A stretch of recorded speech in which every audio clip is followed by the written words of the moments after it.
असं असतं का?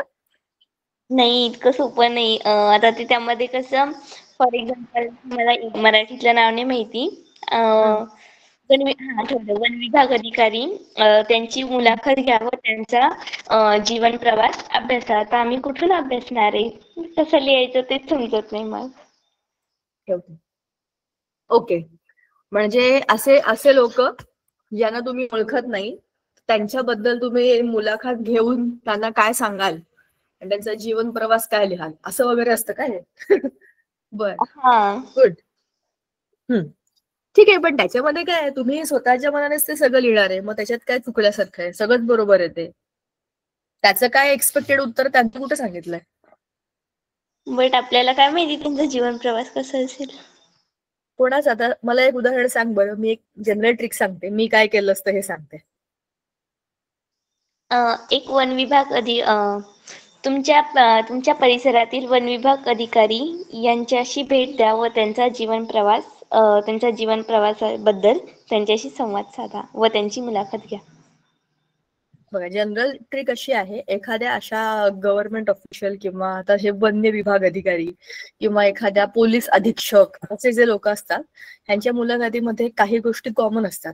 तुम्ही ह्या परीक्षेची तयारी कशी केली, तुम्हाला ह्याच विभागामध्ये काम करावं असं का वाटलं, मग त्याचं उत्तर ते ज्या विभागाला त्याला सांगायचं. जसं वन्य विभाग असेल तर आपल्या देशातील किंवा आपल्या निसर्गातील सगळ्यात महत्वाची गोष्ट ही जंगल आणि त्यातील संसाधने आहेत. त्यामुळे त्यांचा पर्यावरणाचा आणि ह्या हिशोबाने आपल्या देशाची सेवा करण्याचा हा एक चांगला मार्ग आहे असे मला वाटले वगैरे, म्हणून मी ह्याच्यामध्ये गेलो, अशी आपण उत्तर टाकू शकतो त्याच्यामध्ये. म्हणजे ते त्या विभागात का गेले असतील, विचार करायचा की आपण तिथे का जाऊ.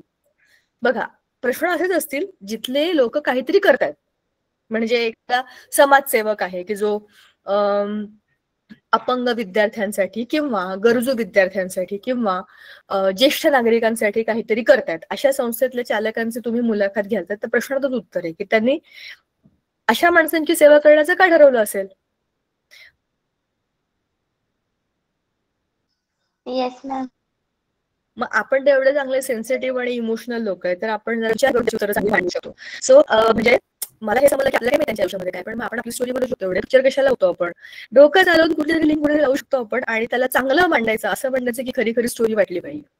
हे तर आपण करायचं आणि त्या हिशोबाने लिहून टाकायचं, कारण तो प्रश्न आपल्याला माहितीच नाहीये. तसं तुम्हाला काही ना पुढचं ना मागचं. तसं त्या पत्रलेखनाचं पण असतं की ह्या पत्रामध्ये तुम्ही ह्या मजकुरावरती काय पुस्तकं मागवायची असेल तर ऑफिशियल पत्र, नाहीतर मग तुमच्या मित्राला पाठवलेलं पत्र, असे दोन असतात ना, औपचारिक आणि अनौपचारिक. त्याचा फॉर्मॅट ठरलेला आहे, त्याच्यामधला कंटेंट तुम्ही फक्त बदलायचा आहे. तसं तुम्ही ह्याचा पण विचार करू शकता, सोपं पडेल कदाचित. म्हणजे मराठी माझा विषय नाहीये, पण तरी उगाच मला असं वाटलं म्हणून मी विचारलं. होप तुम्हाला काहीतरी मदत होईल. ठीक आहे, चला.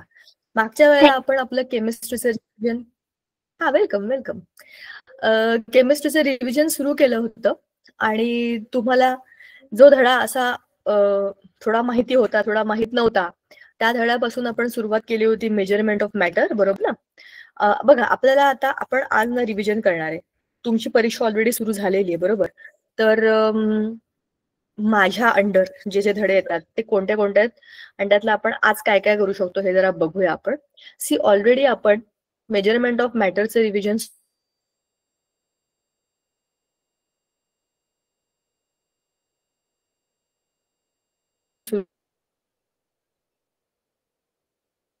Hello teacher. पण टीचर, तुमचा आवाज ना खूपच जास्त ब्रेक होतोय. हो का? वेट, मी 2 मिनिटं माझा कॅमेरा पण बंद करते. म्हणजे thank you so much for telling me this. येईल बरोबर. आता मी असंही माझं नेटवर्क पण चेंज केलेलं आहे आणि थोडा वेळ कॅमेरा पण बंद ठेवते, बरोबर येईल. बघ, आता येईल.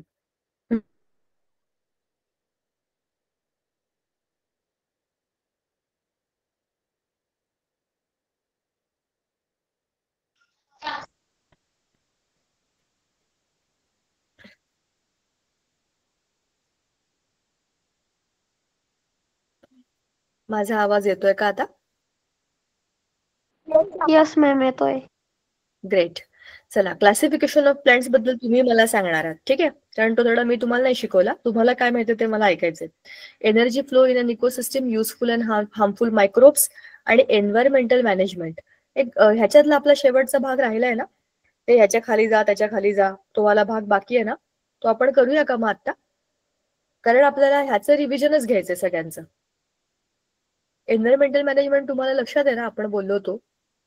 थांबा जरा. मॅम, आपण पोलिसांनी केलेलं आहे.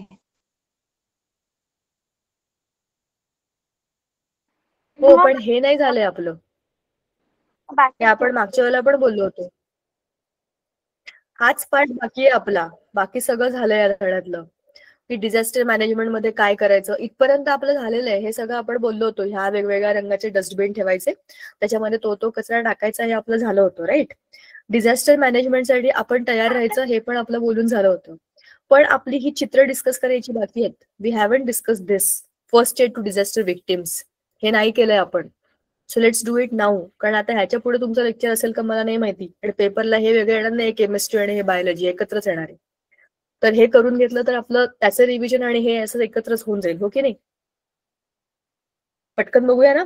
Yes ma'am. तर तुम्हाला हे वेगळं करायचं होतं का? केमिस्ट्री घेईन तुमचं मी, टेन्शन घेऊ नका. हे झालं की तिथेच जाऊ आपण, पटापट सगळे मुद्दे रिवाइज करू. पण हे पण आधी समजून घ्या, हे आपलं डिस्कशन नाही झालेलं आहे. First aid to disaster victims, what it is.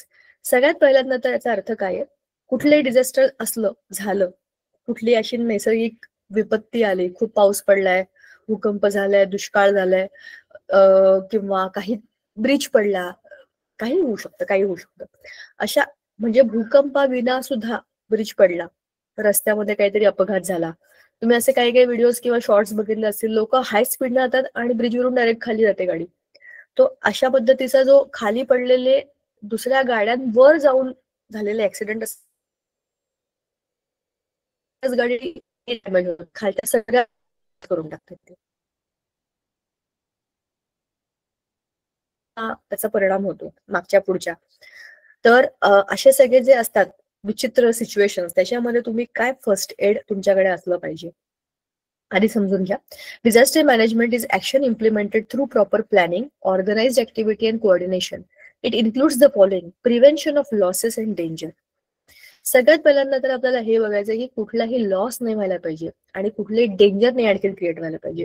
ह्या लॉस मध्ये आहे फिजिकल लॉस आणि दुसरा आहे मॉनिटरी लॉस. म्हणजे एखाद्या माणसाची जीवितहानी आणि वित्तहानी या दोनही गोष्टी आपण कमीत कमी कशा होतील हे बघायचं, बरोबर ना?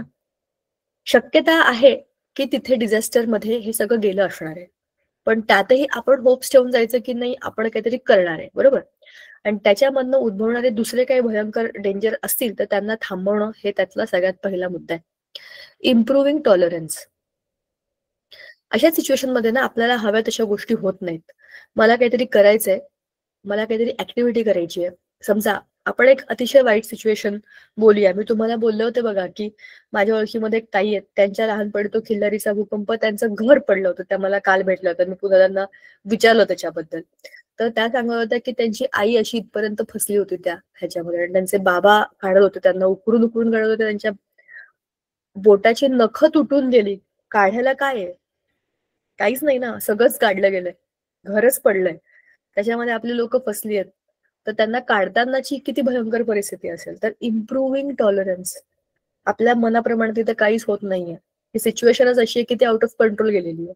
तर आपल्याला आधी सगळ्यात पहिल्यांदा हे मान्य करायचंय की लोक चिडतील, रडतील, ओरडतील, आपल्याला आपल्याला बोलतील, आपण जरी मदत करायला गेलो तरी पण we have to be patient. Patient म्हणजे पेशंट नाही, पेशंट म्हणजे ज्याला पेशन्स आहे, जो धीर धरू शकतो, त्याला पेशंट म्हणतात. आणि म्हणूनच आपण डॉक्टरकडे जातो, कारण आपल्याला धीर धरायचा की मी बरा होणार आहे, मी बरा होणार आहे, या फिलिंगमुळे आपण तिथं पेशंट असतो. सो इम्प्रूव्हिंग टॉलरन्स, ठीक आहे. Providing relief from disaster, minimizing the intensity and extent of harm. बघा, डिझास्टर मधनं रिलीफ देणाऱ्या ज्या गोष्टी करणं गरजेचं आहे त्याचा विचार करायचा, त्या करायला लागायच्या आपण. We have to do it without thinking of the possibilities, की मला कोणी मदत करेल का, किंवा लोक मला काय म्हणतील का, किंवा ह्या गोष्टी तेव्हा आपल्या डोक्यामध्ये पण येत नाही.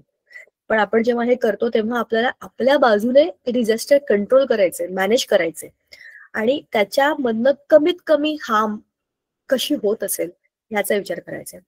Preparation to face the disaster.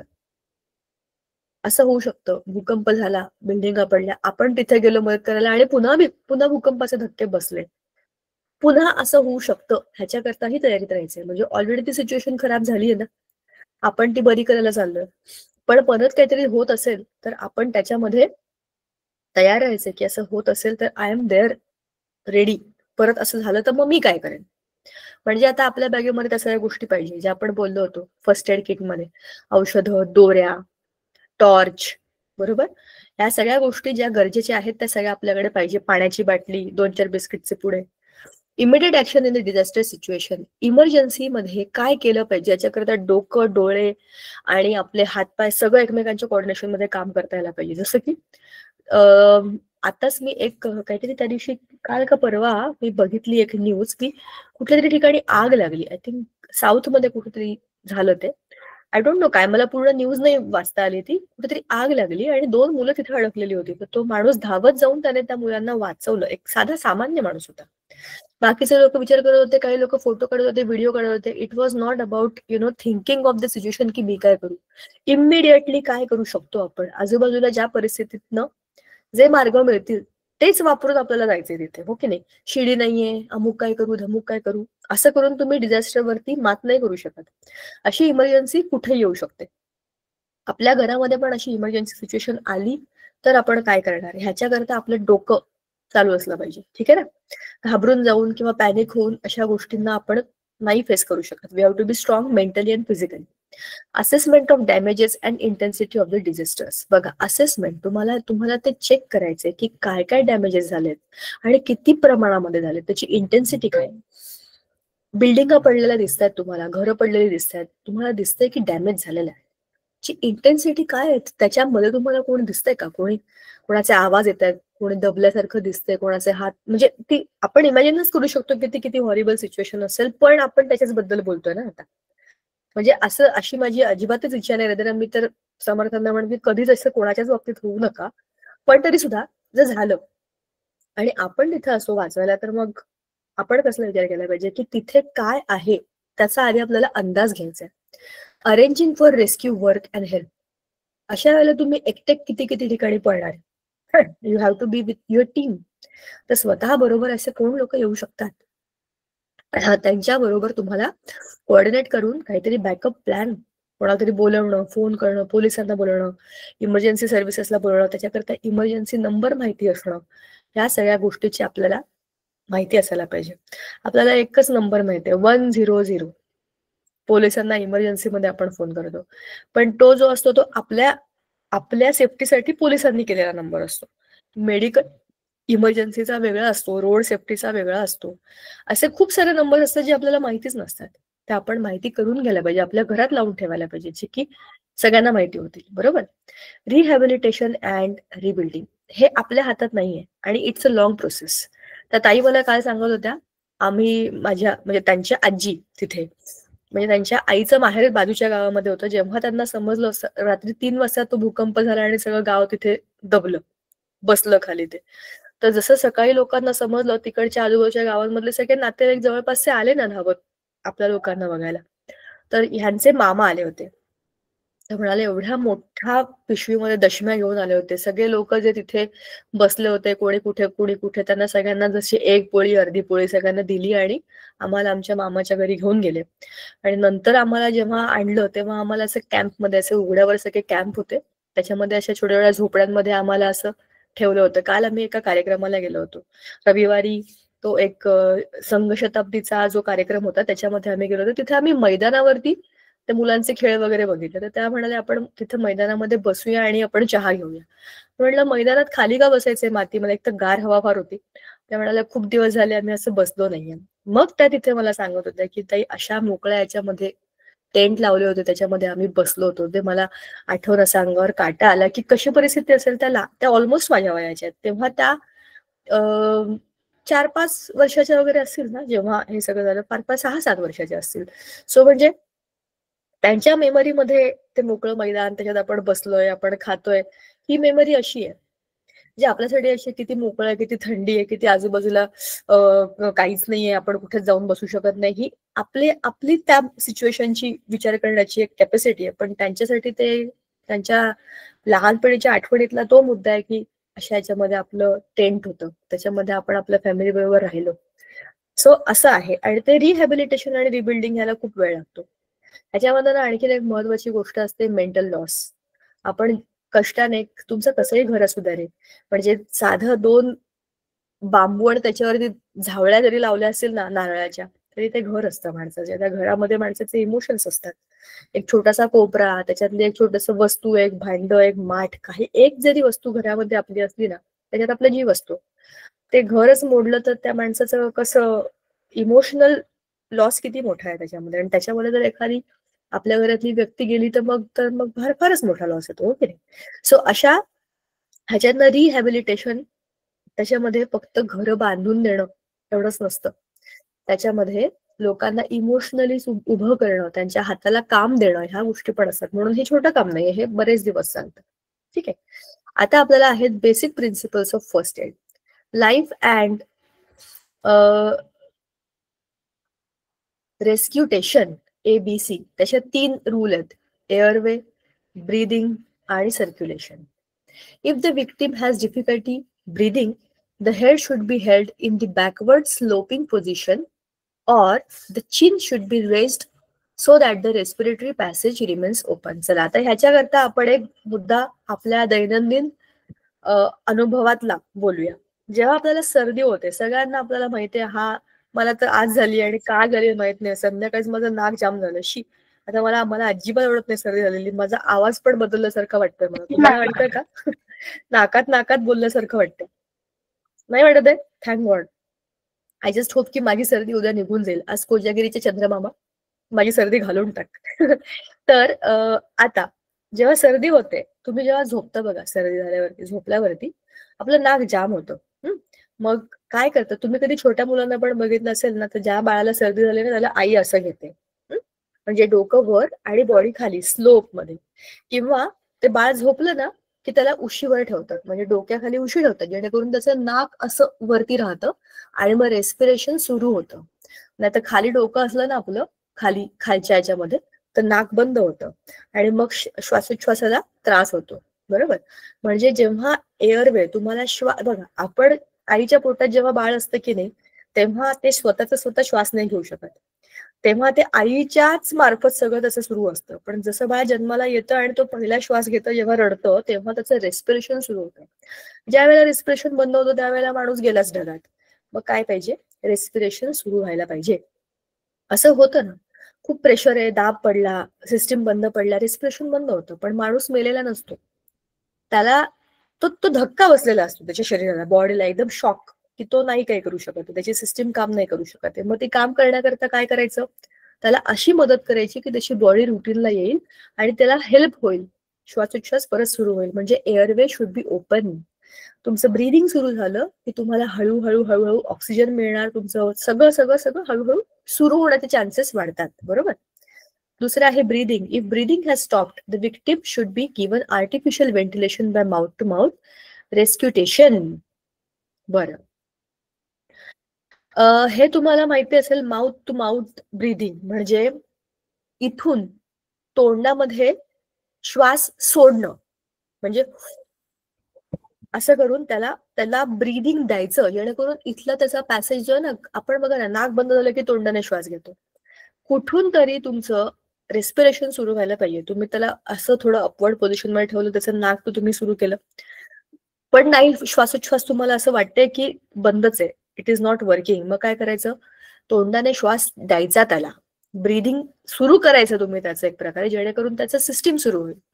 Circulation. If the victim is unconscious, then after giving mouth-to-mouth respiration twice, the heart should be pressed down hard by pressing the chest with both the palms. These two actions should be repeated alternatively about 15 times. श्वास भरून द्यायचा आणि छाती दाबायची, श्वास भरून द्यायचा आणि छाती दाबायची. बघा, तुम्ही आर्टिफिशियली पंप करताय त्याला. तुमचं ब्रीदिंग बंद आहे, तुमचं हार्ट पंपिंग बंद आहे. तुम्ही दोनही सुरू केलं तर तो माणूस परत जिवंत होण्याची शक्यता आहे. कारण यावेळी जसं मी तुम्हाला म्हटलं, दाबला गेला असेल किंवा शॉक मध्ये असेल आणि बॉडी सिस्टीमने बंद केलं काम, पण तुम्हाला चान्सेस आहेत की हा वाचू शकतो. तर तुम्ही इमर्जन्सीमध्ये कुठेही तुम्ही बघा, तुम्ही पिक्चरमध्ये पण बघितलं असेल, लोक माउथ टू माउथ रेस्पिरेशन करतात आणि छातीला जोरात दाबतात, हार्टला प्रेस करतात, जेणेकरून त्या हार्टला समजतं की अरे मला पंपिंग करायचंय ते. आणि तुम्हाला माहितीये का आणखी एक गोष्ट, आपल्या ऑर्गन्स मध्ये पण एक मेमरी असते, प्रत्येक सेलमध्ये मेमरी असते आणि तो त्या मेमरी प्रमाणे काम करत असतो. म्हणजे तुम्ही झोपले असाल तरी पण तुमच्या हार्टला माहिती असतं की मला पंप करायचंय, तर ती मेमरी असते स्टोअर केलेली. तर त्याच्यामध्ये ते त्या हिशेबाने बरोबर रिएक्टिवेट व्हायला लागतात. 15-20 वेळेला असं तुम्ही केलं ना, तर शक्यता आहे की त्या माणसाचं सिस्टीम बरोबर कामाला लागेल. This is called as cardiopulmonary resuscitation, म्हणजे CPR. It helps to bring the circulation back to normal. Circulation पुन्हा नॉर्मलला येण्याकरता ह्याची मदत होते. बघा, रेस्पिरेशन नुसतं श्वास घेणं सोडणं नाहीये. रेस्पिरेशनला दुसरी जोडलेली गोष्ट आहे सर्क्युलेशन. नुसतं शरीरामध्ये रक्त रक्त फिरते आणि तुम्ही श्वासोच्छ्वास करताय असं नाहीये. तुम्ही जो श्वास घेता तो रक्तात मिसळतो, त्यामुळे ह्या दोन सिस्टीम एकमेकांना पॅरललच चालतात, हातात हात धरून चालतात. सो तुम्हाला ब्रीदिंग सुरू करायचं आणि मग नंतर हार्ट पंपिंग सुरू करायचं, ह्या दोन्ही गोष्टी एकत्र कराव्या लागतील. नुसता श्वास भरताय आणि हार्टच बंद आहे, उपयोग काय? त्या माणसाला पुढे त्याचं काहीतरी कनेक्शन असलं पाहिजे ना, बरोबर?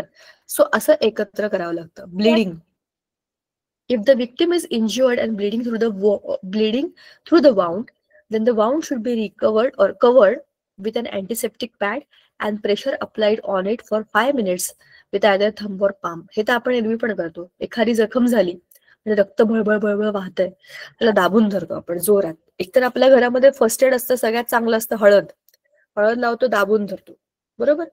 ती अँटीसेप्टिकच आहे. आपल्या घरातलं सगळ्यात चांगलं आणि सगळ्यात शुद्ध अशी गोष्ट हळद आहे. दाबून धरली, जखमेवरती दुखते पण रक्त हळूहळू यायचं थांबून जातं, बरोबर? हे सगळ्यांनी तुम्ही केलं असेल. गुडघे फुटतात, पायाला काहीतरी जखमच होते, काहीतरी खरचटतं, काहीतरी सायकल लागते, बॅट लागते, बॉल, सगळ्यांना हे झालंय लहानपणी. तर हे जेव्हा जेव्हा आपल्याला होतं तेव्हा आपण काय करतो, सगळ्यात पहिल्यांदा घरी येऊन आणि आई म्हणते ते धुवून टाकायला, पाण्याने धुतो आपण, ते रक्त बिक्त येतच असतं, मग त्याच्यात दाबून हळद धरून ठेवायची जोरात. एक तर बोटाने दाबायचं, जखम जर अशी खोल असेल तर बोटाने दाबून धरायची, आणि मोठी असेल तर पाम म्हणजे तळव्याने बंद करायचं, त्याचं ब्लड त्यातनं बाहेर यायला नाही पाहिजे. म्हणजे तुम्ही बाकीच्या तुमच्या ज्या नर्व्स आहेत ना, तिकडच्या ज्या रक्तवाहिन्या, त्याला बंद करता एक प्रकारे, बरोबर? You are telling them that we are stopping the flow. आता तो नळच आहे, उघडला की गेला बाहेर, असं नाही व्हायला पाहिजे. तर ते ब्लिडिंग कंट्रोल करायला पाहिजे. ठीक आहे, असं होऊ शकतं, पडझड होते, लागतं, काहीतरी खरचटतं, काही वस्तू अंगावर पडल्यावर जखम होते, मग त्याच्यातनं रक्तस्राव होऊन जर त्या माणसाची सिच्युएशन खराब झाली तर, म्हणून त्याच्याकरता ब्लिडिंग वरती आपण हा फर्स्ट एड उपचार करायचा. हळद बिळद तिथं तुम्हाला इमर्जन्सीमध्ये नाही मिळणार, म्हणून आपल्या फर्स्ट एड किटमध्ये आपण अँटीसेप्टिक, आपण बोललो होतो, एखादं सोप्रोमायसिन, त्याला पट्ट्या असतात, त्या पांढऱ्या पट्ट्या, बरोबर? असं सगळं कॅरी करायचं, धरून ठेवायचं, त्या माणसाला ब्लिडिंग पासून थांबायचं. Fracture and impact on vertebrae, हे तर अशी गोष्ट आहे ना की ती माणसाचा अक्षरशः सगळा सिस्टीम खराब करून टाकते. फ्रॅक्चर म्हणजे काय? जिकडे आपले बोन्स जॉईंट होतात तिकडे ते तुटतात किंवा बोन्सच तुटतात. तुम्हाला माहितीये, तुम्हाला जर कधी स्केलेटल सिस्टीम मला शिकवायला मिळालं तर we will discuss this in detail. आपल्या बॉडीमध्ये जो काय सांगाडा आहे ना, त्या सांगाड्यामध्ये हाडं अशी एकमेकांना लावलेली आहेत, चिटकलेली आहेत. तुम्ही तुमचा हात असा करून बघा, याला हिंज जॉईंट म्हणतात. हिंज जॉईंट म्हणजे हा हात असाच उघडतो, एवढाच उघडतो. हा जो आपला कोपऱ्याचा जॉईंट आहे याला हिंज जॉईंट म्हणतात. जसा आपला दरवाजा असतो ना, एकाच बाजूला उघडतो, तसा आपला हात पण एकाच बाजूला उघडतो. मग इथे जर मार लागला तर तुमचा हात निखळला ना इथून, हा इथे जॉईंट तुटला, मग हा फ्रॅक्चर आहे. पण हा तुम्ही हे जर, इथे पण 2 हाड आहेत, अशी आपल्या आपल्या शरीरातलं सगळ्यात मोठं हाड आपल्या पायात आहे, खालचं, गुडघ्याच्या खालचं, लांबच्या लांब बोन. कुठलंही हाड घ्या, इथे पण 2 हाड एकमेकांना वर खाली ठेवलेली असतात. ती कधी कधी वर खाली होतात आणि कधी कधी ती तुटून जातात. हे तर नॉर्मल रोड ऍक्सिडेंट मध्ये सुद्धा होतं. लोक जोरात पडतात, काही काही खूप जोरात स्पीड मध्ये असते गाडी आणि ते पडल्यावरती मग ते हात पाय कुठले तरी मणके तर एकावर एक रचलेले आपले हंडे कसे असतात ना डोक्यावर आपण ठेवतो, तसे आपले वर्टिब्रे आहेत. त्या 2 वर्टिब्रेच्या मध्ये मध्ये मध्ये मध्ये टिश्यू आहेत त्याच्यामुळे ते एकमेकांना घासले जात नाहीत, पण ते एकमेकांना कनेक्टेड राहतात. ठीक आहे. तर त्या वर्टिब्रे आणि त्यांची सिस्टीम आणि त्याच्या आजूबाजूला आपले सगळे नर्व्स आहेत, तर आपली सेंट्रल नर्वस सिस्टीम आणि आपली स्केलेटल सिस्टीम हे एकमेकांना कनेक्टेड आहे बरं का. पण जेव्हा असा इम्पॅक्ट होतो तेव्हा त्या हाडांचा चुरा पण होतो. अतिशय वाईट सिच्युएशन आहे. किंवा फ्रॅक्चर होतात बोन्स. मग अशा वेळेला तुम्ही तर डॉक्टर नाही, मी पण डॉक्टर नाही, पण त्या माणसाला त्या दुखण्यातनं तुम्हाला त्याला हॉस्पिटलला नेईपर्यंत तुम्हाला त्याला काहीतरी फर्स्ट एड करायचंय की नाही. त्याच्या त्या ज्या काही दुखऱ्या भागाला तुम्हाला बांधून ठेवायचं, पक्क बांधायचं, घट्ट बांधायचं. जितका मिनिमम डॅमेज शक्य आहे तितका तो तेवढ्या वेळामध्ये होतो. ठीक आहे. It is essential that the fractured part be immobilized. त्याला मोबाईल नाही, इमोबिलाइज्ड, पक्क बांधायचं, त्याला हालचाल नाही करू त्याची. It can be done with the help of any available wooden rods, batons, rulers, काहीतरी. If there is an impact on the back or the vertebral column, the patient should be kept immobile on the firm stretcher. असाच्या असा त्याला मणक्यांना damage झालाय यार, पूर्ण सिस्टीमच आपली मणक्यांवर चालते, तर तुम्हाला त्याला असं झोपवायचंय की त्याच्या मणक्यांची हालचाल नाही होणार आहे. आणि तुम्ही बघितलं असेल गावाकडे तर हे तर फर्स्ट एड करतातच. हॉस्पिटलला नेण्यापर्यंत तरी हात बांधून ठेवतात, पाय बांधून ठेवतात. सुजलेलं असतं, जिकडे डॅमेज होतो, जिथे हाडं मोडतात तिथे खूप सूज येते, कारण ते आतलं निखळलंय, तिथे रक्तस्राव होतो, सगळे सिस्टीम तिथली आतली सगळी गोंधळून जाते, मग ते सुजतं आणि खूप दुखतं. म्हणून त्याला आधी बांधून ठेवतात आणि मग डॉक्टरकडे नेलं की ते एक्सरे काढतात, अमुक करतात, धमुक, बराच वेळ लागतो त्या गोष्टीला. It is not an easy thing ना. पण तोपर्यंत आपण त्या माणसाला रिलीफ देण्याकरता तरी काहीतरी करायला पाहिजे. Burns. If victims have burn injuries, it is beneficial to hold the injured part under clean and cold flowing water for at least 10 minutes. आता हे करणं त्या सिच्युएशन मध्ये किती शक्य आहे हे बघायला पाहिजे. बरोबर. काही बर्निंग आपण असंही बोललोय की बघा अशी पडझड होते, कुठेतरी आग लागते, ती पसरत जाते. अशा याच्यामध्ये जर ते आगीचे काही इम्पॅक्ट स्किनवर झाले तर काय होतं, मग त्या माणसाला तिथे तुम्ही काय करणार आहे, त्याला तुम्हाला पाण्याखालीच धरायचंय. बरोबर ना. स्किनचे डॅमेज खूप भयंकर गोष्ट असते. स्किन जळणं तुम्ही कधी ते असं तुम्ही कधीच बघू पण नका आणि त्याचा अनुभव तर अजिबात कधीच कोणी आयुष्यात घेऊ नये. अतिशय भयंकर असं ते. हॉस्पिटलमध्ये एक वॉर्ड असतो, तुम्ही कधी बघितलं असेल तर मला माहित नाही, तिथे ते बर्निंग विक्टिम्स असतात. अतिशय वाईट, म्हणजे अतिशय वेदना होतात आपल्याला बघून त्या लोकांना. पूर्ण, आणि तुम्ही विचार करा ना, जळतं शरीर तुमचं, पूर्ण स्किनच जळलेली आहे, ते किती दुखत असेल, किती जळजळ होत असेल. तुम्ही त्याला क्रीम लावा, तुम्ही काही लावा, तुम्ही काही करा, पण एकदा स्किन जळली किती डॅमेज होते. तुम्ही बघितलंय का तुमच्या आजूबाजूला काही लोकांच्या हातावर, पायावरती जळल्याचे स्किनवरती वेगळे इम्पॅक्ट असतात. आता तरी काही नाही, पूर्वी सगळ्याच लहान मुलांच्या हातापायावर गरम पाणी पडायचं. ते घरामध्ये खाली चुली होत्या, सगळा स्वयंपाक खाली, आणि लहान मुलं रांगत रांगत, ती वेळीच असतात छोटी मुलं, काहीही करतात, रांगत रांगत तिथेच जायची, कधी भाजीत हात घालून द्यायची, कधी कशावर काय करून द्यायची. तर सगळ्या आता जे लोक आजी आजोबा लोक आहेत ना, किंवा 50-60 वयाचे आहेत, 40-50चे पण असतील, अशा बऱ्याच लोकांच्या हातापायावर तुम्हाला ते असे दिसतात पॅचेस. त्यांना विचारलं की सांगतात गरम पाणी पडलं होतं लहान असताना. ते इतके छोटे होते तेव्हा त्यांच्या स्किनला झालेला तो डॅमेज अजून पण असतो, कारण तो burning is a very dangerous thing. So कोणाबरोबरच ती होऊ नये, म्हणजे अशा गोष्टी माणसाला, कोणत्याच माणसाला अनुभवायला येऊ नये. पण आहेत, ह्या परिस्थिती असतात आणि ह्याच्यामधनं आपल्याला त्यांना मदत करायची आहे. बरोबर ना. आपल्या समोर कोणाला त्रास होत असेल तर आपण स्वस्थ कसं बसू शकतो. बरं ना. एकदा तर एका शाळेतला किस्सा आहे. त्रास होणं म्हणजे आपण समोरच्या माणसाला अनुभवू शकतो ना. एका शाळेमध्ये लेक्चरच्या वेळेला मी बघितलं तर एक मुलगा होता, तो प्रश्न विचारत होता. ते स्वाभाविक आहे, माझ्याबरोबर सगळी मुलं खूप गप्पा मारतात. तर देव असतो का, मग निसर्गाबद्दल आम्ही गप्पा मारत होतो, देव असतो का, म्हटलं हो असतो. तर मग म्हणाले भूत असतो का. आमचं चांगलं डिस्कशन सुरू होतं. आणि कसं असतं, प्रत्येक वर्गामध्ये आगाऊ मुलं असतात, तर शाळेतले शिक्षक जनरली आम्हाला मदत करतात की ताई तुम्ही शिकवताय आणि मुलं खूप आगाऊपणा करतात. ते ऍक्च्युली आगाऊपणा नाही करत, ते बोलत असतात आमच्याशी. पण शाळेतल्या शिक्षकांना माहिती असतं की कोण नमुने आहेत, म्हणजे एरवी त्यांना पण त्रास देतात. तर एकदा अशा एका लेक्चरमध्ये ते सर आले आणि त्याने एका मुलाला असं धुतलं. मला अपेक्षाच नव्हती की असं म्हणजे असं कधी माझ्यासमोर कोणी शिक्षकांनी मुलांना असं मारलं नाहीये. एखादा फटका, हातावर पट्टी हे स्वाभाविक आहे. मुलांनी शिस्तीत राहावं, नीट राहावं हे सगळ्यांनाच वाटतं. पण तो त्याने आधी काहीतरी केलं असेल ना, तर त्याचा वचपा त्यावेळेला त्यांनी काढला आणि ते सर म्हणाले की आम्ही ज्या गोष्टी सांगत नाही त्या ताई सांगतात तुम्हाला, मग तुम्ही का बरं आगाऊपणा करताय, शांत बसा आणि ऐका. म्हणजे मुलाला त्यांनी चांगलं बुकलून काढलं होतं, पाठीवर, हातावर, पोटावर. तो रडत होता आणि ते सर निघून गेले. म्हणाले त्यांनी त्रास दिला तर मला सांगा. सतत त्रास देत नव्हते, मी त्यांना ऑलरेडी सांगतच होते की तो काहीच करत नाही, पण त्यांच्या मारण्याचा आवेग बघून मी आय वॉज शॉक्ड. म्हणजे असं मारणं मी बऱ्याच वर्षात पाहिलं नाहीये कोणाचं. तर I was speechless. Me shock होते की काय चाललंय इथे. म्हणजे चांगलं डिस्कशन सुरू होतं देवाचं, भूताचं, माणसांचं, निसर्गाचं. त्याचं कुठंतरी काहीतरी वेगळंच चाललं होतं. आणि ते सर ते निघून गेले आणि मी त्याला म्हणलं तुला खूप दुखतंय का. तो रडत होता, त्याच्या डोळ्यातनं असं पाणी घळघळ. 7वीतला मुलगा होता यार, किती छोटा मुलगा होता. तर मग त्याच्याकडे बघून मी मुलांना म्हटलं, मी जो टॉपिक घेत होते म्हटलं सॉरी मी आता काही बोलू शकत नाही. आणि मला एवढं रडू येत होतं त्या मुलाकडे बघून की पुढची 2-4 मिनिटं तर मीच रडत होते. मला बघून सगळ्या मुली रडत होत्या, त्यांना बघून मागची मुलं रडत होती. तर सगळा वर्गच आमचा रडत होता. तर मी त्याला म्हटलं अरे तुम्हाला मी एक गोष्ट सांगते मुलांना की तुम्ही काहीही करा आयुष्यामध्ये, तुम्ही अभ्यास करा, नका करू, परीक्षा द्या, नका देऊ, पास व्हा, नापास व्हायला काही फरक पडत नाही मोठं झाल्यावरती. ह्या सगळ्या फक्त एक छोटासा भाग आहे आपल्या आयुष्याचा. पण आपलं नाव आहे ना, नाव हे असं आहे ना की ते तुम्ही एकदा घालवलत की तुम्ही घालवलत.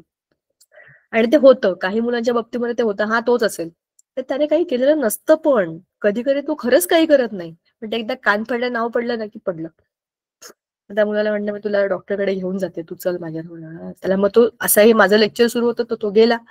आणि मग मला नंतर सांगितलं दुसऱ्या सरांनी की त्याला तो तसाच आहे. तसाच नाहीये, तो चांगला होता, तो बसला होता, तो चांगला बोलत होता माझ्याशी, चांगल्या प्रश्नाची चांगली उत्तर देत होता. आणि मी त्या वर्गातल्या मुलांना पण सांगितलं, म्हणलं मुलांना खऱ्याला खरं आणि खोट्याला खोटं म्हणा, तुम्ही सरळ सांगा की त्याने काही नाही केलं होतं सर. हा आता तो चुकला होता. हे बघा, म्हणजे आपल्या वर्गातला एखादा मुलगा आगाऊ आहे, हा तो तसाच आहे, पण आता त्याने केलंय का. म्हणजे ह्याचा परिणाम काय होतो ना, त्या माणसाला ते लेबल लागून जातं. असं असतं बघा, हुशार मुलं आहेत, खूपच हुशार आहेत. अरे हुशार आहेत म्हणजे सगळ्या बाबतीत हुशार नाहीयेत ती. त्यांच्या पण काही काही चुका होतात, त्यांना सगळ्याच गोष्टी जगातल्या येतात असं नाहीये, पण ते एक ऍझम्पशन असतं. सो ते लेबल फार भयंकर असतं, ते आपण आपल्याला नाही लावून घ्यायचं. खूप हुशार आहे, नको ना, नाही ना, आमच्याही चुका होऊ शकतात. खूप मंद आहे, नाही ना, मला पण काहीतरी येतं. हे लेबल्स मधनं आपण स्वतःला मोकळं ठेवायचं. हे तुमच्याकरता जनरल म्हणून सांगते, पण असं होतं. चला टॉपिक वर येऊया. Rest. Allow the victim to sit in the relax position.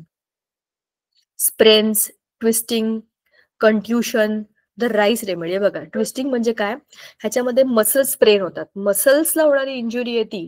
ह्याच्यामध्ये हाडं नाही डॅमेज होतात, तुमचे मसल्स स्प्रेन झाले म्हणजे ताणले गेले, ट्विस्ट झाले किंवा ते असे हल्ले.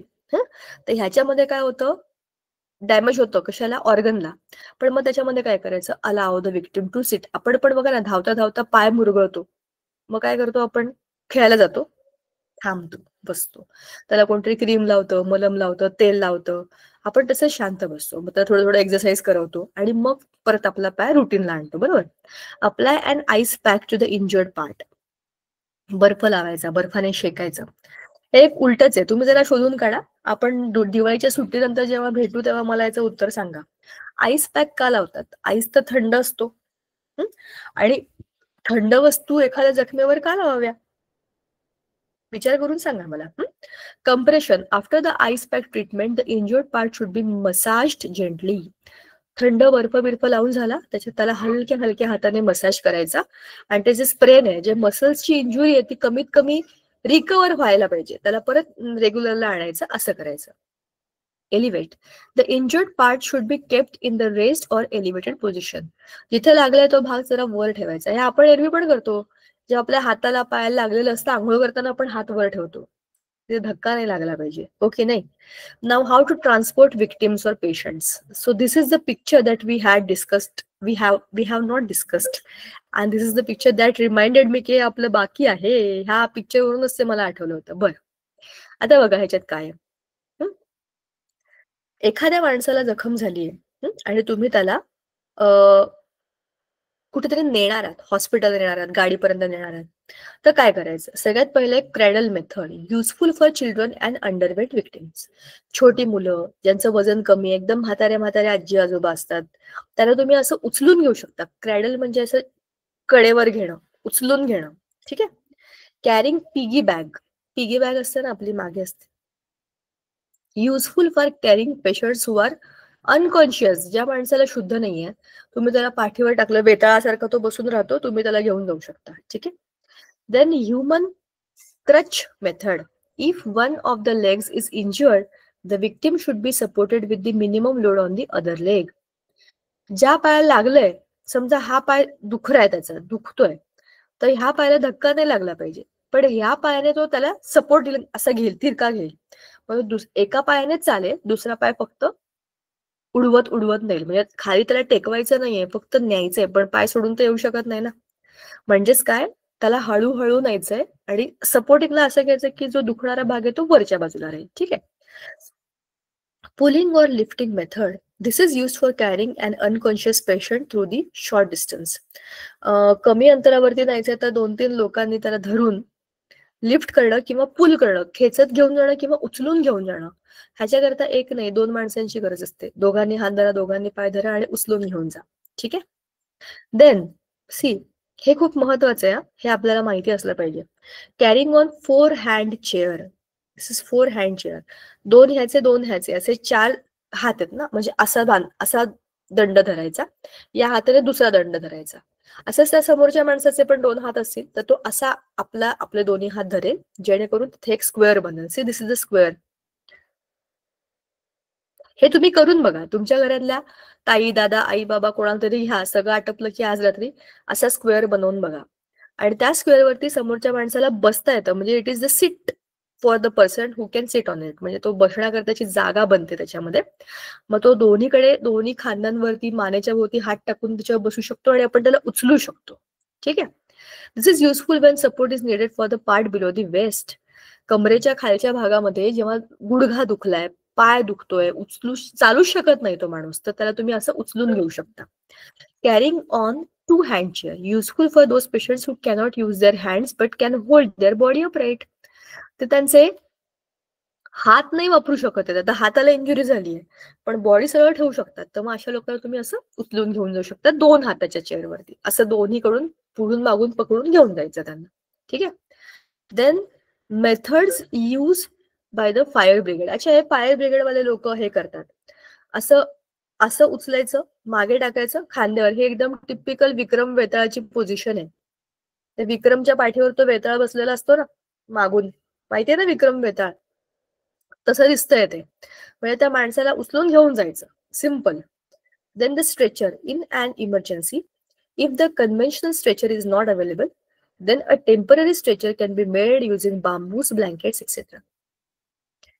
सगळीकडे इमर्जन्सी मध्ये मेडिकल इक्विपमेंट नसतात. एक पिक्चर पाहिलं होतं मी 3-4 वर्षापूर्वी, मांजी द माउंटन मॅन असं काहीतरी होतं. त्याच्यामध्ये डोंगर क्रॉस करून ते लोक त्यांच्याकडे त्यांच्या खाण्यापिण्यासाठीच्या कामामध्ये डोंगर क्रॉस करून जायचं असं होतं. मला लक्षात नाही कुठला एरिया, पण ती खरी रिअल लाईफ स्टोरी आहे एका माणसाची. आणि तो, त्याची बायको, त्याची मुलं सगळेच तिकडून तिकडे जात असतात आणि ती प्रेग्नेंट असते आणि ती त्या डोंगरावरून पडते खाली आणि ती मरते. पण त्याच्यावरून त्याला हे समजतं की हा डोंगर किती भयंकर आहे. त्याच्यामध्ये हे दाखवलंय बरं का, तो स्ट्रेचर तिला उचलून देण्याकरता तिथे काहीच नसतं रे. असे लोक जिथे त्यांना चालायला चपला पण नाहीयेत, अशा ठिकाणी ते कुठले स्ट्रेचर आणि कसलं काय, तिथे काहीच नाही, तर रस्तेच नाहीये, तिथे कसल्या मेडिकल फॅसिलिटी आल्या डोंबल्याच्या. मग तो तिथे साडी का काहीतरी असं काहीतरी कापड ते मिळतं त्याला, त्याच्यावर तिला ठेवतो आणि स्ट्रेचर सारखं बांधून तिला घेऊन जातो. कारण की तुम्हाला कशात तरी तिला घेऊन जायला पाहिजे ना तिचा जीव वाचवण्याकरता. म्हणजे सांगायचा मुद्दा असा आहे की जे आपल्याकडे आहे बघा, ह्या सगळ्या गोष्टी आपल्या नॉलेजसाठी आहेत. सगळ्यात पहिली गोष्ट आहे की तुम्हाला तुमच्या मनातून तयार राहायचंय की इमर्जन्सीमध्ये मी काहीतरी करू शकतो. दुसरी महत्वाची गोष्ट, मला स्वतःला वाचवायचे तरच मी इतरांना वाचवू शकतो. बरोबर. हा विचार खूप मोठा आहे की मला काही झालं तरी पण चालेल पण मी लोकांचा जीव वाचवेन. पण मला काही झालं तर चालेल हा पहिला विचार आपण बाजूला करायचा. मला काहीच होता कामा नये आणि मी लोकांना वाचवेन. तरच मी जास्त लोकांना वाचवू शकेन, बरोबर ना? असा विचार करून उतरायचं, जेणेकरून आपण जास्त प्लॅनिंगने चांगला विचार करून काम करू शकतो. त्या बाहुबलीमध्ये ती स्टोरी, तो डायलॉग आहे ना, की अ, अ, तो पहिल्या बाहुबलीमध्ये, की तो काळा झेंडा दाखवतो, मग मृत्यू मृत्यू मृत्यू. तर कसला कोण आहे मृत्यू? मृत्यू ज्याला आपण हरवतो तो मृत्यू आहे. आपण मरणं युद्धामध्ये, मी मेलो तरी चालेल, मला मरायचं नाहीये आणि मला समोरच्याला वाचवायचंय आणि मला हरायचं नाहीये, अशाच विचाराने उतरायचं. जे होईल ते होईल, पण मी जाईनच. नाही, असा विचार करून आपले सैनिक पण नाही जात. मला जिंकायचंय, कारण मला मला स्वतःला वाचवून माझ्या देशाला वाचवायचंय. हाच विचार केला पाहिजे, बरोबर की नाही? तर स्वार्थ नाहीये त्याच्यामध्ये, प्रॅक्टिकल विचार आहे, की माझा जीव पण धोक्यात घालून मी लोकांना कसा वाचवू शकतो. सो असा विचार जास्त प्रॅक्टिकल आणि रिअल सोल्युशन्स कडे नेतो आपल्याला, बरोबर? मला लागतंय का, तर समोरच्या माणसालाही ते लागेल, तर त्याला मी कसा वाचवू? त्याला तर मी ऑलरेडी संकटातनं वाचवून आणतोय, तर मग त्याला मी आणखीन पुढे कसा सेफ घेऊन जाऊ, त्याच्या सेफ्टीमध्ये माझी सेफ्टी पण येते, बरोबर ना? असा हा सगळा धडा आहे. आता आपण जाऊया आपल्या केमिस्ट्रीच्या रिव्हिजनकडे. आय होप तुम्हाला हा धडा सगळा समजलाय. सोपाच आहे. ह्याच्यामध्ये काय येस होतं, मॅम, शेवटचा समजला. भाग होता सॉलिड वेस्ट. येस आपण मॅम. आणि हा हे 7 R बघा रे. रियूज, रिफ्यूज म्हणजे नाही म्हणायचं, रियूज पुन्हा पुन्हा वापरायचं, जे आपण ऑलरेडी करतो. प्लास्टिकची बादली तुटली की त्याला आपण कुंडी म्हणून वापरतो. रिफ्यूज, प्लास्टिकची बादली नको मला असं नाही म्हणायचं. रिसायकल, परत परत वापरायची, बरोबर ना? या बाथरूम मधून त्या बाथरूम मध्ये, त्या बाथरूम मधून बाहेर गार्डन मध्ये, अशी तिला वापरत राहायची, रिसायकल करायची. हा, production of useful articles by recycling solid waste, for example paper और ग्लास कॅन बी रिसायकल्ड. आपण रिसायकलिंग आपल्या घरी नाही करू शकत, रिसायकलिंगचं मशीन असतं, आपण त्याला रियूजच करू शकतो. Rethink, rethinking our habits, activities and their consequences in connection with the use of various articles of daily use. जसं आपण प्लास्टिकच्या बादलीचं एक्झाम्पल घेऊया ना, किती छान आहे ती. दुकानात गेलो आपण, माझी घरातली आत्ताची प्लास्टिकची बादली तुटली, म्हणजे हँडल तुटलं, मी तिला बाहेर नेलं आणि कुंडी म्हणून रियूज केली. आता तिला रिसायकल करायचं म्हणजे काय, ती एक प्रकारे मी रिसायकलच केली आहे ना. पण आता नवीन बादली मला घ्यायला जायचंय, ही तर माझी गेली बाथरूम मधली, आता मी काय करू? दुकानात गेले, प्लास्टिकची आहे, लोखंडाची आहे, अल्युमिनियमची आहे, आता मी काय घेऊ? प्लास्टिकची बादली स्वस्त आहे, मस्त आहे, इझी आहे, कोणी उचलू शकतं, मी काय, माझी मुलं उचलून घेऊन जातील मी कामात असेल तर, मग तीच घ्यायला पाहिजे. No no no, rethink. मी एक बादली घेतली तर ती माझ्या घरातले सगळे वापरतील आणि त्यांना हे वाटेल की ही बादली घेतली तरी चालतं. नो नो नो, मग मी काय करेन, जास्तीचे पैसे टाकेन, पण एकच बादली अशी घेईन जी माझ्या मुलांच्याही म्हातारपणापर्यंत टिकेल. So I should do the things which will indirectly impact my family and help them to change their habits. Correct? म्हणजेच काय, I have to think about all the activities that I am doing which are responsible for all the things around me and the nature and my family. Correct की नाही? मग reduce, restriction on the use of resources to avoid their wastage. हे तर मी already करते, जे मी तुम्हाला already सांगितलं, reduce करते मी. गरज नसेल तर वापरतच नाही गोष्टी. खूप साऱ्या गोष्टी अशा आहेत ज्या मी अजिबात वापरत नाही, कारण त्यांची गरज नाही. रिड्यूस, घ्यायचंच नाही. प्लॅस्टिकच्या चपला, मागच्या पावसाळ्यातल्या माझ्या ज्या चपला आहेत त्या यावर्षी चांगल्या आहेत, तर तशाच आहेत, तर मला वाटतं पुढच्या वर्षीपर्यंत चालतील. रिड्यूस, गरज नाही, घेऊ नका, जे आपण ऑलरेडी करतो. फक्त एक कपड्यांच्या गोष्टी अशा आहेत की त्या आपल्याला फेकवत पण नाही आणि नवीन ते येतातच, निमित्तही असतं, काहीतरी असतं, त्याच्यामुळे आपण ते घेतोच, पण आपल्याकडे असलेल्या वस्तू आपण सहसा कोणाला देत नाही. पण रिड्यूस, ते कुठेतरी वापरतो, मग आपण कुठल्या तरी कार्यक्रमाला किंवा कोणाला तरी बहिणीला, ह्याला त्याला देऊन आपण त्याचं आपलं कपाट रिकामं करून घेतो. Research, conducting research related to reuse of materials that are temporarily out of use. विचार करा, रिसर्च या शब्दाचा अर्थ पीएचडी करणं असा नाहीये. रिसर्च म्हणजे पुन्हा शोधणे. आपल्याकडे असलेल्या ज्या काही वस्तू आहेत ना, त्या टेम्पररी आता आउट ऑफ यूज आहेत. For example, I will give you example of this with the water bottle. माझ्याकडे एक मस्त वॉटर बॉटल होती, प्लास्टिकची होती, त्याच्यामध्ये लिहिलं होतं, काय होतं ते, इनोव्हेटिव्ह आयडियाज, काहीतरी असंच मस्त होतं. माझ्याकडे इनोव्हेटिव्ह आयडियाज वगैरे असं काहीतरी, छोट्या मुलांची वॉटर बॉटल होती, जी मी अशीच घेतली होती, छान होती. पण ती सायकलमध्ये अडकली आणि तिचं झाकण तुटलं. मग आता ती इथे गेली कामातनं. मग त्याला कट करून टाकलं आणि त्याचा पेन स्टँड केला. म्हणजे काय करायचं, विचार करायचा, पुन्हा शोधायचं की याचं मी काय करू शकतो, what new I can do with that. बरोबर ना?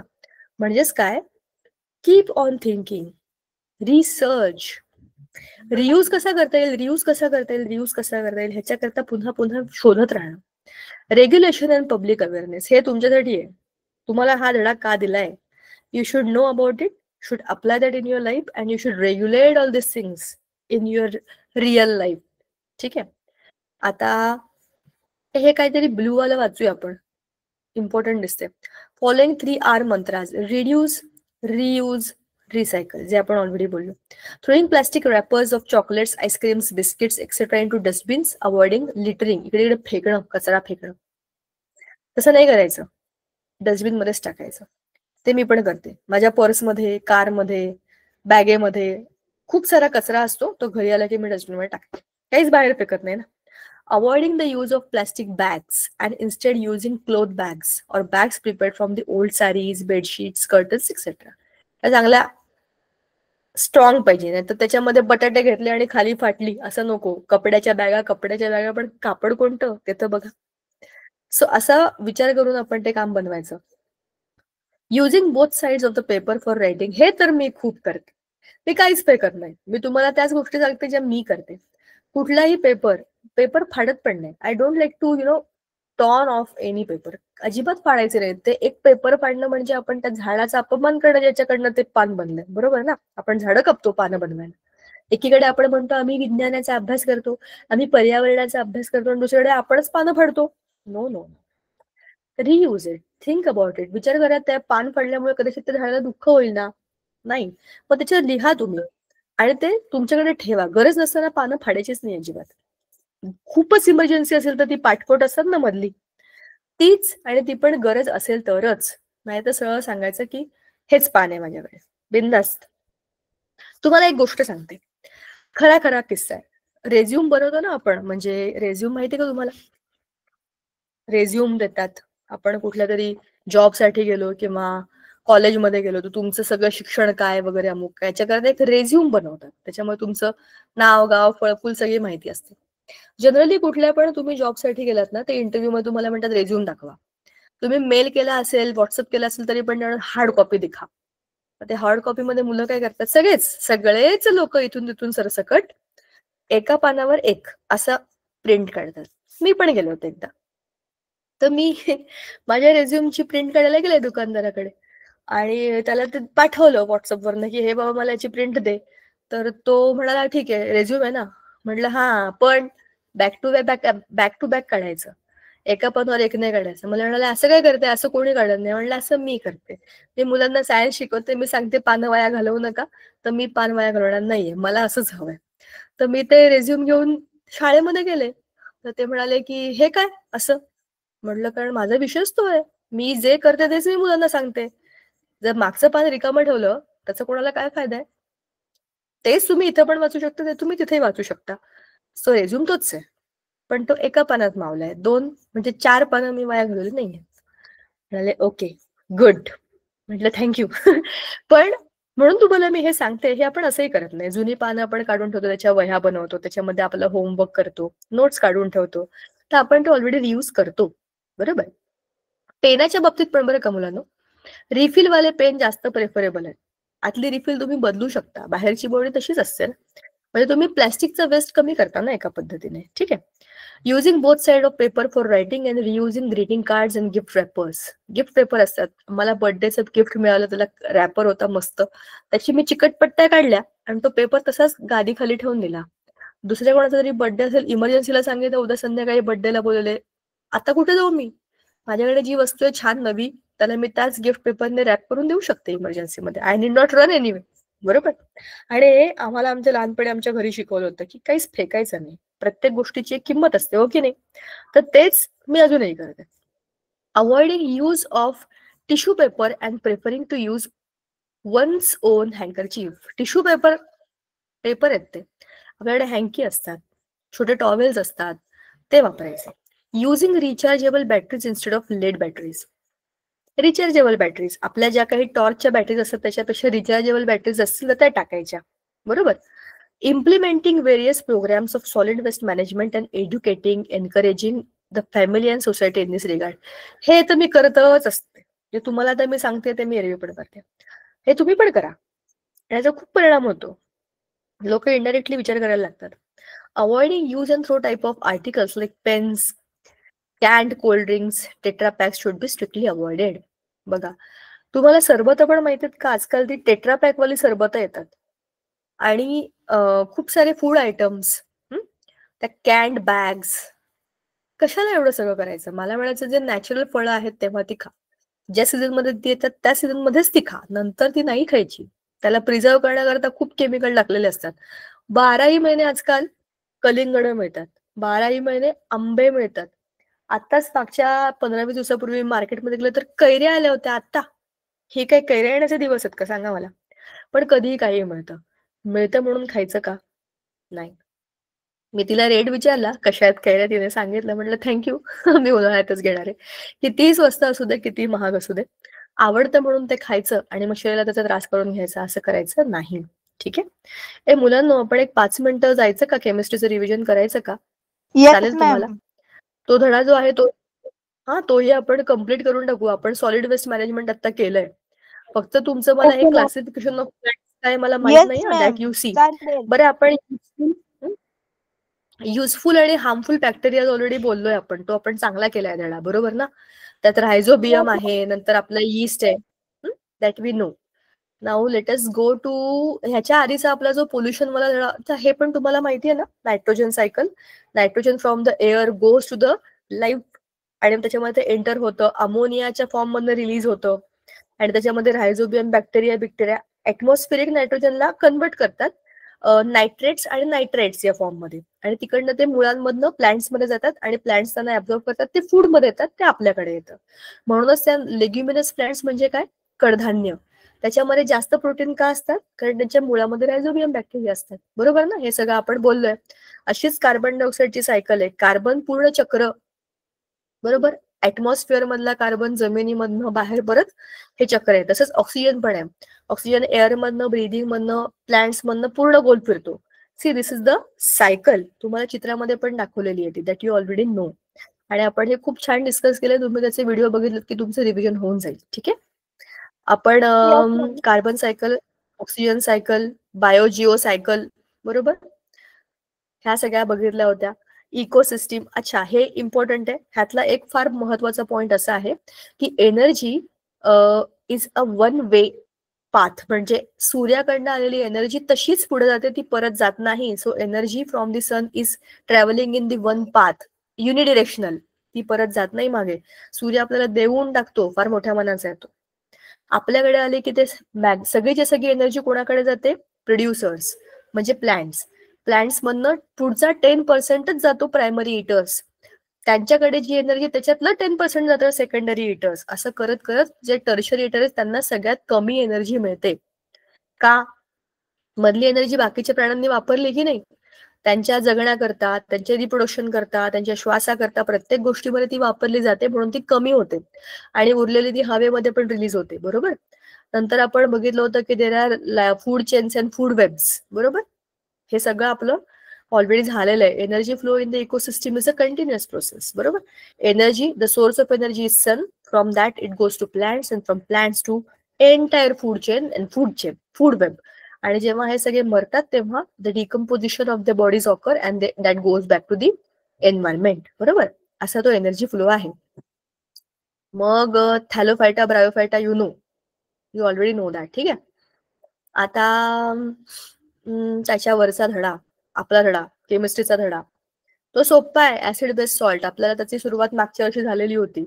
ऍसिड्स बेस्ड सॉल्ट्स आपल्याला माहिती आहेत की त्यांना आपण कसं शोधतो, पीएच पेपर वरती बघायचं. 0 to 7 असेल तर ऍसिड, पोटेन्शियल ऑफ हायड्रोजन, बरोबर ना. 7 is for neutral, 7 to 14 is for basic. आणि इंडिकेटर्स आपण मागच्या वर्षी बोललो होतो की तुम्ही नॅचरल वापरू शकता, तुम्ही केमिकल्स वापरू शकता, लिक्विड्स असतात, सॉलिड्स असतात, अनेक प्रकारचे असतात. तर त्याच्यातनं तुम्हाला त्याचा पीएच समजतो. ह्याच्यामध्ये तुम्हाला इलेक्ट्रोलिसिस म्हणजेच काय, लिसिस या शब्दाचा अर्थ आहे तुटणं. इलेक्ट्रो म्हणजे इलेक्ट्रिसिटीमुळे तुटणं. Who is getting broken down H2O molecules. इकडे तुम्हाला जे दाखवलंय वरती डिसोसिएशन ऑफ आयन्स आणि खाली इलेक्ट्रोलिसिस ऑफ वॉटर, ह्याच्यामध्ये तेच आहे. ऍसिड्स बेसिस मध्ये आपण काय काय शिकलोय जरा वर्ण बघू आपण. चांगला धडा आहे, सोपा आहे, काही कठीण नाही. अच्छा, वॉटर ऑफ क्रिस्टलायझेशन तुम्हाला माहिती आहे ना. मॉलिक्युल्स मध्ये काही असे जस्ट वॉटरचे मॉलिक्युल्स असतात जे त्याला कलर देतात किंवा त्याला शेप देतात त्याच्या क्रिस्टल्सला. तुम्ही त्याला गरम केलं, लक्षात ठेवा हे सगळ्यात सोपं उदाहरण आहे. कॉपर सल्फेट ब्ल्यू कलरचं सॉलिड असतं, त्याला गरम केलं की ते व्हाईट कलरचं पावडर बनतं. हे क्रिस्टल्स आहेत आणि ही पावडर आहे, बरोबर. पावडरला थोडा वेळ असं पाण्यात किंवा पाण्याच्या जवळ किंवा मॉइश्चर जवळ ठेवलं किंवा त्याच्यावर पाणी शिंपडलं तर ते निळं होतं, कारण की हे कॉपर सल्फेट पुन्हा पाण्याचे मॉलिक्युल्स त्याच्यामध्ये ऍड करतं. CuSO4 5H2O असा त्याचा फॉर्म्युला आहे बघा, बरोबर ना. तर हे 5 पाण्याचे मॉलिक्युल त्याला क्रिस्टलाइन फॉर्मॅटमध्ये आणण्याकरता मदत करतात. दॅट्स इट, एवढंच आहे. ठीक आहे. आता ह्याच्यावरती काय होतं, टाइप्स ऑफ सॉल्ट्स आपल्याला माहिती आहे. ऍसिडिक असतात किंवा बेसिक असतात किंवा न्यूट्रल असतात. ऍसिडिक म्हणजे कसे, त्यांच्यामधले कॅटायन स्ट्रॉंग असतात, कॅटायन स्ट्रॉंग असलेले. बेसिक मध्ये कसे, त्यांचे ऍनायन स्ट्रॉंग असतात. ठीक आहे. आणि न्यूट्रल मध्ये दोघंही इक्वल स्ट्रॉंग किंवा दोघंही इक्वल वीक. ठीक आहे. आता पुढचं म्हणजे मागचं वरचं, आपण त्याच्या रिएक्शन्स बघितल्या होत्या. रिएक्शन्स ऑफ ऍसिड्स, ओके, हे तर आपण खूप डिटेलमध्ये बोललोय.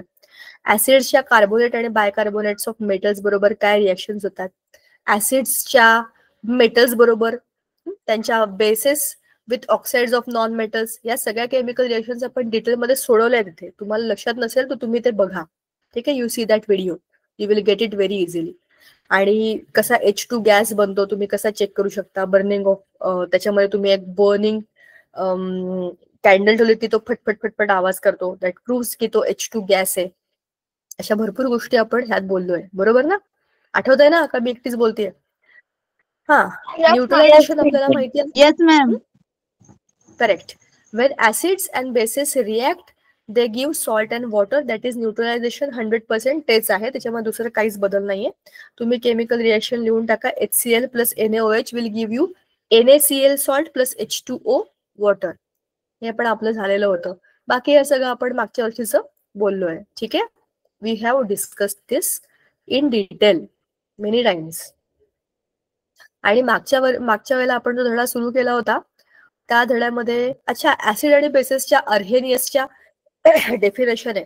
अर्हेनियसने काय सांगितलं, ऍसिड कोण आहे, जो H+ आयन देतो, आणि बेस कोण आहे, जो OH- आयन देतो. मग त्याच्यावरून स्ट्रॉंग आणि वीक बेस आणि ऍसिड, डायल्यूट आणि कॉन्सन्ट्रेटेड. आठवतात का सगळ्या टर्म्स.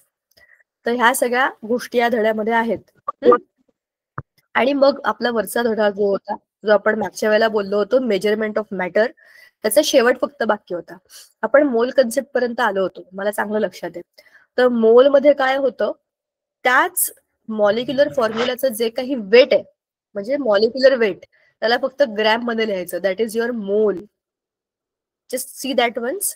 तोच फक्त आता इम्पॉर्टंट पार्ट आहे. बाकी सगळं तुम्हाला व्हॅलेन्सी बिलेन्सी असंही माहिती आहे. बघा, मोल कन्सेप्ट रिवाइज करूया आपण. महत्वाची आहे, नवीन आहे. तर mole, 1 mole of a compound is the mass of that substance in grams equal in magnitude to the molecular mass. म्हणजे जर आपण त्या दिवशी काढलं होतं पाणी इज 18, बरोबर ना. H2O चं मॉलिक्युलर वेट आपण कसं काढलं होतं, ऑक्सिजन 16 आणि 2 हायड्रोजनचे 2, तर 2 + 16 किती झाले, 18. तर हे 18 काय आहे, त्याचं मॉलिक्युलर मास. आता हा मॉलिक्युलर मास जर मी लिहिला ग्रॅम्स मध्ये, बरोबर ना, तो that is equal to 1 mole of water. एवढंच आहे.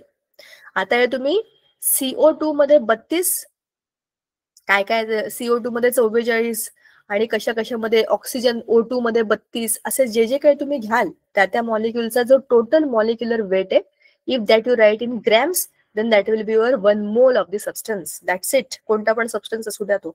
पण नंबर ऑफ मोल्स किती, mass of the substance in grams upon molecular mass of the substance. बरोबर की नाही. मास किती आहे हा, 18. आणि मॉलिक्युलर मास काय आहे त्याचा, अच्छा, हा फॉर्म्युला आहे. मास आपल्याला दिलेला असतो आणि मॉलिक्युलर मास आपण खाली लिहितो. 18 त्याचा मॉलिक्युलर मास आहे. ह्याचे आपल्याला प्रॉब्लेम्स आहेत का यावर्षी? असतील तर तुम्हाला या फॉर्म्युल्यात टाकून बरोबर येतील, पण मला नाही वाटत तुम्हाला येतात. ते 11वीला आहेत. 11वीला तर अशी मुलं रडतात काय काय याच्यामध्ये. मॉलिक्युलर मास आपण काढला होता. मॉलिक्युलर एलिमेंट्स अँड कंपाऊंड आपल्याला माहिती आहे. त्याच्यातनंच आपल्याला व्हॅलेन्सी, आयनिक कंपाऊंड हे सगळं झालं याच्यामधलं, बरोबर. हा आहे हा धडा जो आपण ऑलरेडी डिस्कस केलेला आहे. वरचं सगळं आपलं झालं होतं. लॉज ऑफ केमिकल रिएक्शन्स आपण डिस्कस केल्या होत्या.